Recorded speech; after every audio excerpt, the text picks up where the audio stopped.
बिस्मिल्लाहिर्रहमानिर्रहीम। Today our topic name is alkyl halide की reactivity के बारे में हमने पढ़ना है। रिएक्टिविटी ऑफ अल्काइल हैलाइड आज का हमारा टॉपिक नेम रिएक्टिविटी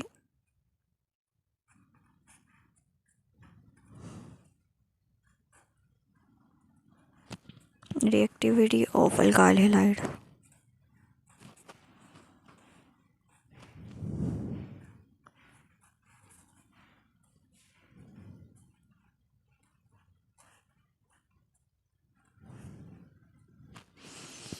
रिएक्टिविटी हम अल्काइल हैलाइड की देखेंगे। अल्काइल हैलाइड जो है वो दो जो ग्रुप्स हैं उनसे मिलकर बना है, एक अल्काइल ग्रुप और एक हैलाइड ग्रुप। इनके अंदर एक अल्काइल ग्रुप है और एक हैलाइड ग्रुप है, ठीक है। ये दो चीज़ों से मिलकर बना है। इसके अंदर जो अल्काइल ग्रुप होता है उसके ऊपर पार्शियल पॉजिटिव चार्ज होता है, पार्शियल पॉजिटिव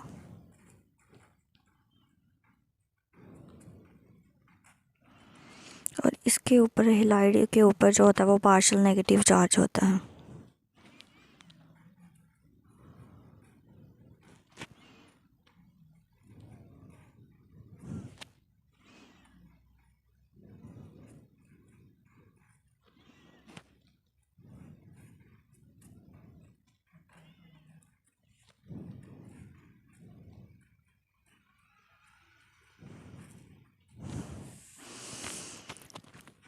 अब जो दो फैक्टर हैं जिनके ऊपर हमारी रिएक्टिविटी जो है आर एक्स बॉन्ड की वो डिपेंड करती है, वो दो फैक्टर के नाम हमारे पास क्या है? कार्बन एक्स बॉन्ड एनर्जी और कार्बन एक्स बॉन्ड पोलैरिटी। सबसे पहले क्या है? ये फैक्टर्स हैं।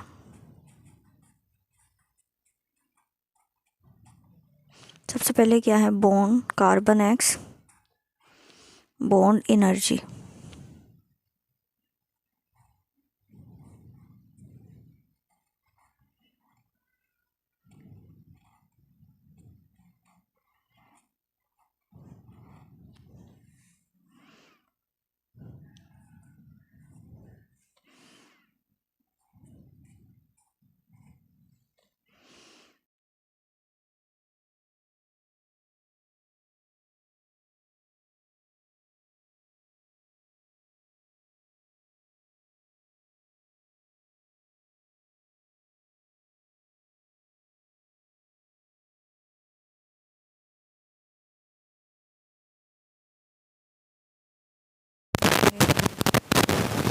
कि बॉन्ड एनर्जी हमारे पास होती क्या है? सबसे पहले हमने ये देखना है कार्बन एक्स बॉन्ड जो है उसको ब्रेक करने के लिए जितनी भी एनर्जी रिक्वायर होती है उसको हम बॉन्ड एनर्जी कहते हैं, ठीक है। कार्बन एक्स बॉन्ड को जो एनर्जी रिक्वायर होती है इन दोनों को ब्रेक करने के लिए उसको हम बॉन्ड एनर्जी कहते हैं। रिएक्टिविटी के अंदर जो है वो ये होता है कि बॉन्ड जो है वो ब्रेक होता है और उसके बाद जो है वो बॉन्ड जो है उसकी फॉर्मेशन होती है। यहाँ पे बॉन्ड ने क्या होना है? ब्रेक होना है। बॉन्ड एनर्जी के अंदर जितनी भी एनर्जी रिक्वायर होती है कार्बन एक्स बॉन्ड को ब्रेक करने के लिए उसको हम क्या कहते हैं?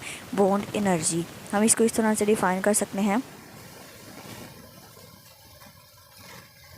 The bond energy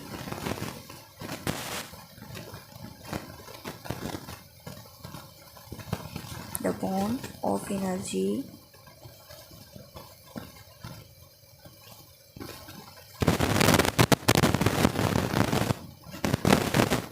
required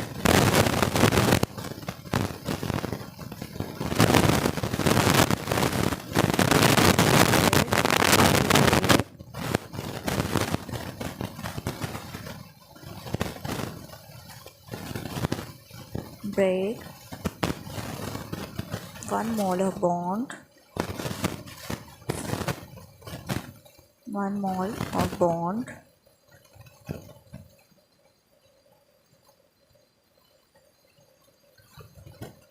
in a substance।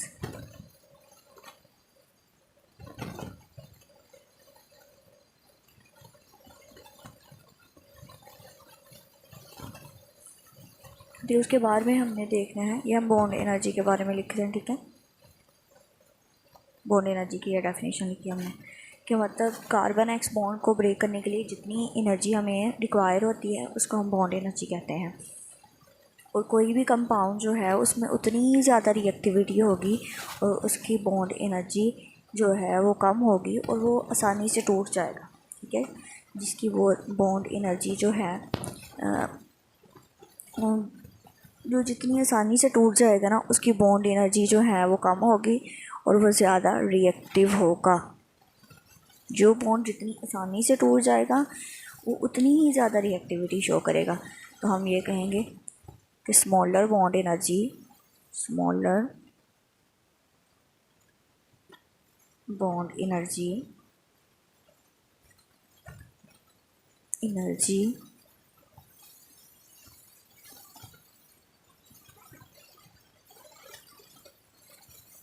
greater will be the reactivity.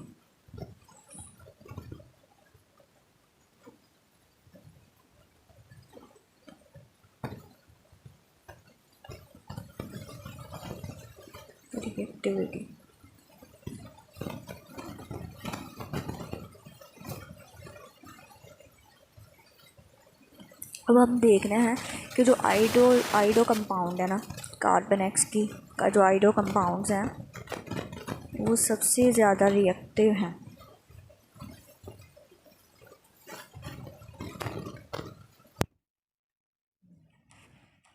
Ido compounds would be the most reactive.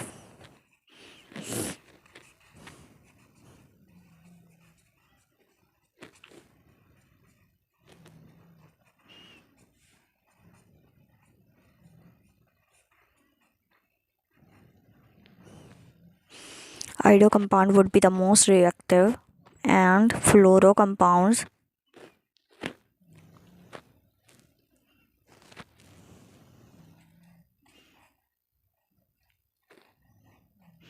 फ्लोरो जो हैं वो सबसे कम रिएक्टिव होते हैं। फ्लोरो कंपाउंड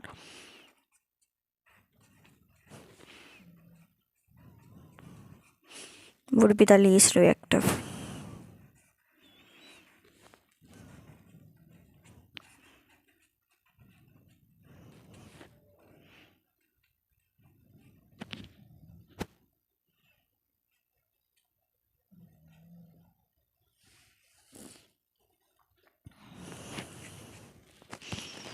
वो इसलिए जो आइडो कंपाउंड्स होते हैं वो ज़्यादा रिएक्टिव होते हैं, वो इसलिए कि इनकी बॉन्ड एनर्जी कम होती है। इनकी बॉन्ड एनर्जी जो होती है वो 228 किलो जूल पर मोल होती है।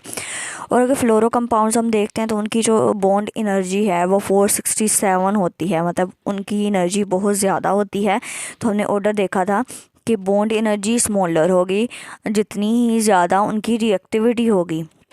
बॉन्ड एनर्जी अगर कम होती है तो कार्बन जैसे आयोडीन का जो बॉन्ड है वो ज़्यादा रिएक्टिव होगा, ज़्यादा रिएक्टिविटी शो करेगा। और इसी तरह कार्बन अगर फ्लोरीन का बॉन्ड देखते हैं तो वो लीस्ट रिएक्टिव होगा क्योंकि उनकी बॉन्ड एनर्जी जो है वो ग्रेटर है। फिर हम ऑर्डर लिखेंगे कि जो ऑर्डर है अल्काइल हैलाइड की रिएक्टिविटी का, तो वो इस तरह से होगा।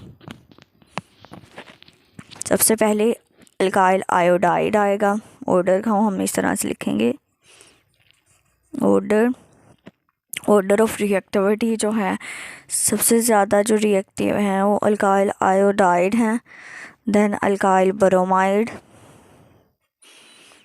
Then alkyl chloride and then alkyl fluoride. सबसे ज़्यादा जो रिएक्टिव है वो अल्काइल आयोडाइड है। उनकी बॉन्ड एनर्जी जो है वो बहुत कम है, ठीक है, वो 228 है। फिर हमने अल्काइल ब्रोमाइड को देखा, इसकी जो बॉन्ड एनर्जी है 290 है। उसके बाद कार्बन क्लोरीन की जो बॉन्ड एनर्जी है 346 है।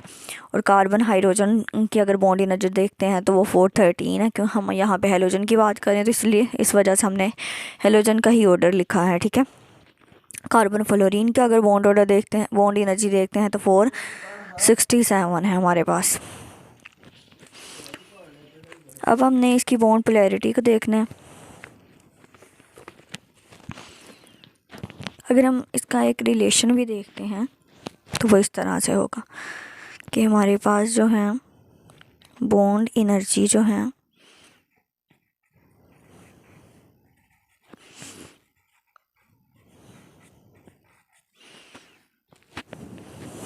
बॉन्ड एनर्जी वो इन्वर्सली प्रोपोर्शनल है। इसके अंदर जो रिएक्टिविटी है ना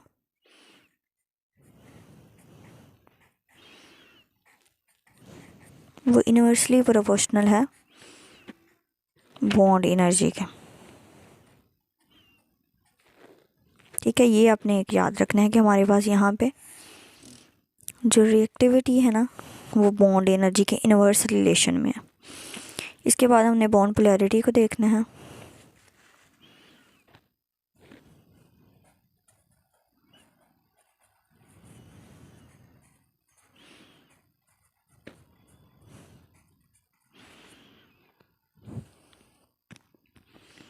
बॉन्ड पोलैरिटी जो है हमारे पास वो डायरेक्टली रिलेशन करती है रिएक्टिविटी के साथ। रिएक्टिविटी यहाँ पे जो है वो डायरेक्टली रिलेट करती है पोलैरिटी के साथ।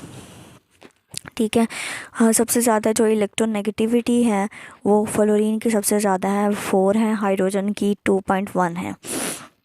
अगर हम जितना ज़्यादा हमारे पास जो बॉन्ड है वो पोलर होगा वो मोर रिएक्टिव होगा then non polar compounds. Polar compound जो हैं वो उतने ही ज़्यादा रिएक्टिव होंगे। पोलर कंपाउंड जो है हमारे पास रिएक्टिविटी जो है हमारे पास वो डायरेक्टली रिलेट करती है। रिएक्टिविटी जो है डायरेक्टली रिलेट करती है हमारे पास पोलैरिटी के साथ। जितना ज़्यादा हमारे पास पोलर कंपाउंड्स होगा वो उतना ही ज़्यादा रिएक्टिव होगा।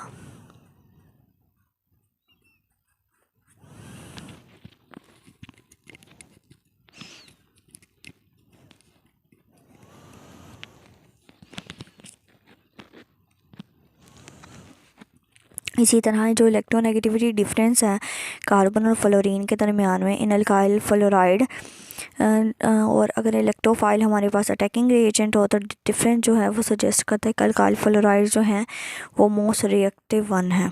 अल्काइल फ्लोराइड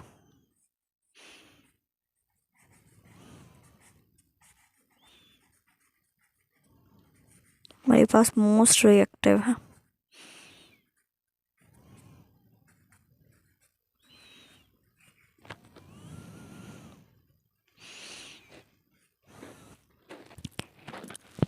उसी तरह अगर हम दूसरी सेम लाइन में देखें कि अल्काइल आयोडाइड जो है वो लीस्ट रिएक्टिव वन है। अल्काइल आयोडाइड लीस्ट रिएक्टिव है।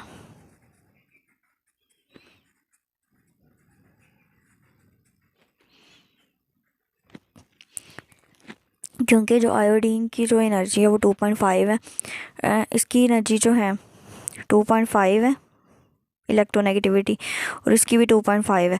अगर हम इन दोनों का डिफरेंस लेते हैं तो ये ज़ीरो के मुताबिक आता है, मतलब इसकी जो रिएक्टिविटी है वो ज़ीरो है।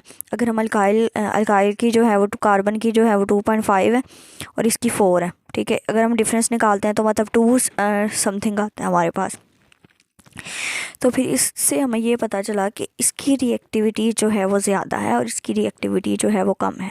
ठीक है, अगर हमें उनका ऑर्डर देखते हैं तो यहाँ पे ये जो है अल्काइल फ्लोराइड जो है वो ज़्यादा रिएक्टिव है देन अल्काइल आयोडाइड। जो भी हमने ओवरऑल अगर हम रिएक्टिविटी देखें अल्काइल हैलाइड की अल्काइल ग्रुप के अंदर तो वो ये है आयोडाइड,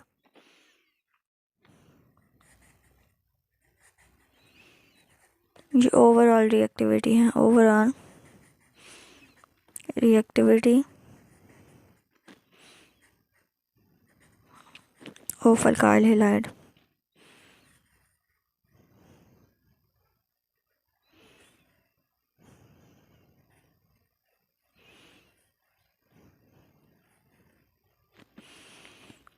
आयोडाइड, ब्रोमाइड,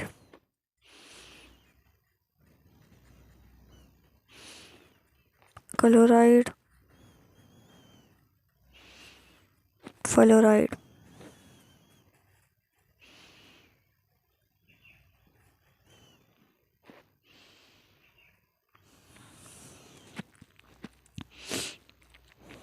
ओके, आज हमने इसकी रिएक्टिविटी पढ़ी। रिएक्टिविटी के अंदर हमने देखा कि जो है हमारे पास जो फैक्टर है वो दो फैक्टर्स हैं जिस पे हमारी जो रिएक्टिविटी है वो डिपेंड करती है, carbon x bond energy and carbon x bond polarity. सबसे पहले हमने कार्बन एक्स बॉन्ड एनर्जी के बारे में देखा। हमने रिएक्टिविटी को इस तरह कंसिडर करना है कि सबसे पहले हमारे पास बॉन्ड जो है वो ब्रेक होते हैं, फिर उसकी फॉर्मेशन होती है, ठीक है। रिएक्टिविटी यहाँ से हमने कंसिडर करनी। फिर हमने कार्बन एक्स बॉन्ड एनर्जी जो है हमारे पास यहाँ पे ये है कि कार्बन एक्स बॉन्ड को तोड़ने के लिए जितनी एनर्जी हमें रिक्वायर होती है तो उसको हम बॉन्ड एनर्जी कहते हैं। जितनी ज़्यादा बॉन्ड एनर्जी कम होगी ज़्यादा होगी सॉरी उतनी ही ज़्यादा जितनी ही ज़्यादा हमारी बॉन्ड एनर्जी कम होगी उतना ही ज़्यादा हमारे पास रिएक्टिव कंपाउंड्स होगा, ठीक है। आयोडो जो है हमारे पास उसकी बॉन्ड एनर्जी कम है तो इस वजह से वो ज़्यादा रिएक्टिव है। फ्लोरो की जो है वो बॉन्ड एनर्जी बहुत ज़्यादा है, ठीक है, तो इसलिए वो लीस्ट रिएक्टिव है। अगर हम ऑर्डर देखते हैं इसका तो alkyl iodide, alkyl bromide, alkyl chloride and alkyl fluoride होता है इसका। अगर हम बॉन्ड एनर्जी के अंदर रिएक्टिविटी का रिलेशन देखते हैं तो वो इन्वर्सली प्रोपोर्शनल है बॉन्ड एनर्जी के। उसके बाद जो दूसरा फैक्टर है वो हमारे पास बॉन्ड पोलैरिटी है। इसके अंदर रिएक्टिविटी जो है वो डायरेक्टली रिलेट करती है पोलैरिटी के साथ। जितना ज़्यादा हमारे पास पोलर कंपाउंड होगा वो उतना ही ज़्यादा रिएक्टिव होगा देन नॉन पोलर कंपाउंड्स। तो इस तरह हमने इलेक्ट्रोनेगेटिविटी का डिफरेंस देखा कि जो कि एग्जिस्ट करता है कार्बन और फ्लोरीन बॉन्ड के अंदर। अगर हम अल्काइल फ्लोराइड के अंदर देखते हैं तो फिर हमारे पास जो अटैकिंग इलेक्ट्रोफाइल अगर हमारे पास अटैकिंग रिएजेंट है तो जो डिफरेंस फिर हमारे पास अल्काइल फ्लोराइड का होगा वो सबसे ज़्यादा रिएक्टिव होगा। और अगर सेम लाइन के अंदर देखें हम तो अल्काइल आयोडाइड जो हैं वो लीस्ट रिएक्टिव हैं। फिर हमने कंक्लूजन की कि हमारे पास जो भी डिस्कशन की हमने दो फैक्टर्स हैं मेंशन किए हमने, ये उनके ऊपर रिएक्टिविटी जो है वो डिपेंड करती है। एक्सपेरिमेंटल अगर हमने देखी strength of carbon hydrogen bond की जो कि मेन फैक्टर है जो कि डिसाइड करता है रिएक्टिविटी अल्काइल हैलाइड की, तो फिर हमने ओवरऑल ऑर्डर इसका लिखा अल्काइल जो ओवरऑल ऑर्डर लिखा हमने iodide, bromide, chloride and fluoride, ठीक है। इस तरह हमने रिएक्टिविटी को आज